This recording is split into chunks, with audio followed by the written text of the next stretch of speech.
On se retrouve avec quelqu'un qu'on a déjà rencontré pour Charlie et la chocolaterie, entre autres. Et cette fois-ci, c'est écrit derrière nous, on parle de Madagascar. Est-ce que c'est difficile d'adapter un dessin animé, Monsieur Philippe Hersen, pour la scène?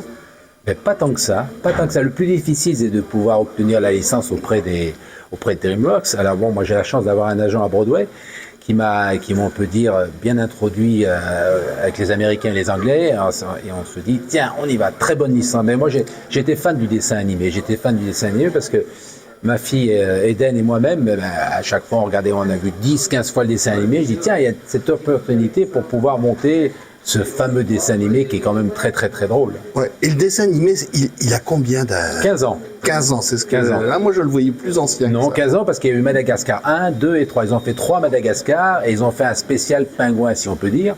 Donc, c'est vrai, il y a eu 3 séries de Madagascar. Et alors, on retrouve, j'imagine, plein de choses, parce que moi, je me souviens plus du dessin animé, mais il y a certainement des choses qui étaient pas, qui sont arrivées pour la scène. Complètement, parce que bon, ce show a été monté à Broadway et à Londres, mais moi j'ai mis ma patte personnelle parce que j'ai la chance de pouvoir faire ma propre adaptation. Donc ça, c'était important de faire ma propre adaptation, avec ce côté très cinématographique et surtout très disco-funk. Donc j'ai rajouté plein de titres connus et beaucoup d'underscores connus également sur le show. Ouais. Oui, ça, c'est les titres, on a envie de danser. À chaque fois, c'est pour ça, c'était... mon but, c'est de dire, faire la fête, les enfants, les petits-enfants, les adultes, voilà, de faire la fête sur ce dessin animé. Et on peut le voir sur 2 niveaux, parce qu'il y a les enfants qui voient le dessin animé, qui voient les personnages. Moi, j'avais devant moi un gamin qui était obnubilé par les pingouins. Ah, les pingouins. Ah ouais. Ils ont une grosse cote. Voilà. C'est vrai que les pingouins ont une très grosse cote, ouais. Voilà. Et je voyais les adultes qui entendaient Celebration. Ah ouais. Et donc, c'est 2 niveaux. On peut pas. C'est facile pour quelqu'un comme toi de mélanger ces 2 genres. Oui, parce que je suis beaucoup amusé. Déjà à écrire l'adaptation, parce que je voulais appuyer ce côté très très drôle de tous les dessins animés de DreamWorks et entre autres Madagascar. Et puis ce côté aussi très dance, très festif. Ça, c'était important pour voir en ce moment, malheureusement avec cette morosité ambiante, de pouvoir faire un show très festif. Ouais. C'est pour ça que ça marche, parce qu'apparemment tout le monde apprécie. Je suis très heureux, c'est vrai, on est là depuis le 19 octobre, on est là jusqu'au 9 mars, après on a une grosse tournée d'avril à juin dans tous les dom-toms, on fait la Guyane, Guadeloupe, et après on reprend à Paris début octobre. Ouais, c'est un vrai succès, je suis très heureux. Ouais. Donc, combien de temps tu as mis pour adapter ça? Adapté en 2 mois et demi, 3 mois, j'ai fait l'adaptation. Après, on a eu 6 semaines de répétition avec les artistes. Voilà, donc c'était, disons, il faut compter 4-5 mois pour monter un show comme ça. Ils sont combien sur scène? Puisqu'en fait, on a l'impression qu'ils sont...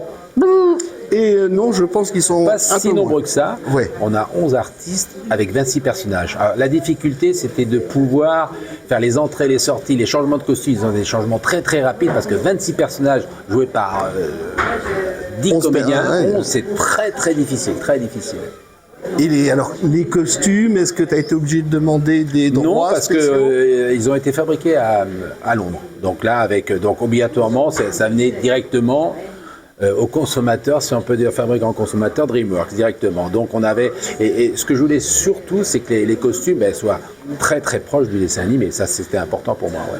De quoi es-tu le plus fier sur cette production? Le plus fier, c'est de voir tous les adultes, tous les enfants debout tous les jours. Voilà. Ça, je suis très heureux de voir que c'est un vrai succès, mais de voir tous ces enfants qui applaudissent, qui redécouvrent les animaux de Madagascar, c'est vraiment génial. Ouais. Il y en a que tu as oublié dans le film ou Pas du tout, ils sont tous, non, tous, oui, même Mason, le singe, bien sûr, il est là, oui, ils sont tous là. Et les fameux pingouins, surtout les fameux pingouins, ils ont une très grosse cote, les pingouins. Oui, ça, de toute façon, on les voit, les gosses adorent ça. Moi, j'avais un petit gamin qui était devant moi, il était comme ça devant le pingouin, surtout que le pingouin s'approchait de lui, il a fait... Ah ouais. Alors là, c'était le grand bonheur. Oui, c'était important de voir aussi ce côté interactif, de faire une interactivité entre le public et les pingouins. C'est pour ça qu'à un moment, il y a un petit pingouin qui se dirige vers un enfant, et voilà, donc il joue avec. Bon, il était au deuxième rang, donc le gamin, c'était normal. Puis alors vraiment, on voyait le bonheur dans ses yeux jusqu'à la fin. C'était dès que le pingouin arrivait, il était heureux comme tout. Moi, j'ai vraiment apprécié, puisqu'en fait, c'est une adaptation totalement différente de ce qu'on avait vu sur Charlie. Bien sûr. Mais qui est plus que réussi. C'est très gentil, oui, c'est réussi. Puis bon, je suis très heureux, c'est le bonheur des enfants. Les yeux, les enfants, les yeux écarquillés qui voient tous les animaux, les pingouins, qui veulent les toucher. C'est tellement... Ouais, mais c'est un petit peu plus, je dirais, un petit peu plus jeune que Charlie. Mais ça n'a rien à voir. D'ailleurs, j'étais dans ce sens-là agréablement surpris parce qu'on retrouve même des enfants de 2-3 ans qu'on n'avait pas sur Charlie. Charlie, c'était une moyenne entre 10, 15, 17 ans, limite ado, alors qu'ici, on a vraiment des enfants. Ah oui, ça c'est... Des vrais enfants très très jeunes, il y a même des poussettes. Les poussettes, je sais pas, mais les gamins qui étaient tout près de moi, je les voyais et je regardais leur attitude, c'était extraordinaire. Ils rêvaient de ça. Ça fait vraiment plaisir, ouais. On parle de rêve, alors le prochain rêve Prochain rêve. Déjà, on est parti pour au moins 2-3 saisons sur Madagascar. Oui. Et puis derrière, je pense que là, je suis parti pour les 50 ans de la fête du samedi soir. Une autre ambiance. Alors là, oui. Mais il y a déjà eu oui, il y a une dizaine d'années, rien à voir. Et là, je fais un show très Bee Gees. Voilà. Très Bee Gees. Bon, qu'est-ce qu'on peut se dire? Non, on peut se dire. Merde, allez, on peut se dire. Voilà. Bon, il l'a dit. Voilà. Et moi, je dis même chose. Merci Philippe. Merci à toi. À bientôt. Merci, au revoir.